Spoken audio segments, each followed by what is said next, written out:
ഒന്ന് ചരിത്രവിരുദ്ധമായ കാര്യങ്ങളാണ് പറയുന്നത്. ചരിത്രത്തിലെ എത്രയോ സഹസ്രാബ്ദങ്ങളായിട്ട് പുരുഷാധിപത്യത്തിന്റെ ആൺകോയ്മയുടെ ഒരു അംശമുണ്ട്.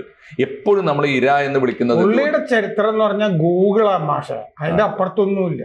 ഓ അത് ശരി, പുസ്തകം വായിച്ചൊന്നും മനസ്സിലാക്കുന്നൊന്നുമല്ല. അത് ശരി, ഗൂഗിളാണ് ഉസ്താദ്, അതിനപ്പുറത്തേക്കുള്ള ഗുരുവില്ല. ഗൂഗിൾ ഗുരു, അതിലപ്പുറത്തൊന്നുമില്ല. അത് എന്തായാലും ഇത് പക്ഷേ ഇത് എവിടെയെങ്കിലും ഒന്ന് അവസാനിപ്പിച്ചില്ലെങ്കിൽ, മാധ്യമങ്ങൾ ഇദ്ദേഹത്തെ വേണ്ട വിധത്തിൽ തമസ്കരിച്ചില്ലെങ്കിൽ അത് വലിയ അപകടമാണ്. ഇത് കാണുന്ന കുട്ടികൾ നമ്മുടെ പുതിയ എല്ലാ മനുഷ്യരുടെയും പലരും ഇയാള് നായകൻ മറ്റവനെ ഇടിച്ചു നിരപ്പാക്കി, മറ്റേ അവതാരിക ഇടിച്ചു നിരപ്പാക്കി എന്നൊക്കെ പറഞ്ഞ് ഇവനെ അനുകൂലിച്ചു ആണ്. കാരണം മാങ്കൂട്ടത്തിൽ നിന്ന് കുറെ ആരാധകരുണ്ടല്ലോ, അവരൊക്കെ ഇവനെയും ആരാധിക്കും. മാത്രമല്ല ഇതിപ്പോ ഇതിനകത്തെ ഡീൽ ആർക്കറിയാം?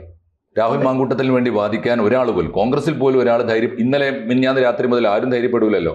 അപ്പോ ആ സമയത്ത് ഒരാൾ പ്രത്യക്ഷപ്പെടുന്നു എന്ന് പറയും. രാഹുൽ മാങ്കൂട്ടത്തിൽ ഇടയ്ക്ക് 2 സിനിമാ നടികളെ അവിടെ എന്തോ വീട് പണിയുന്നു എന്നൊക്കെ പറഞ്ഞ് പാലക്കാട് കൊണ്ടുപോയതൊക്കെ കണ്ടില്ലേ?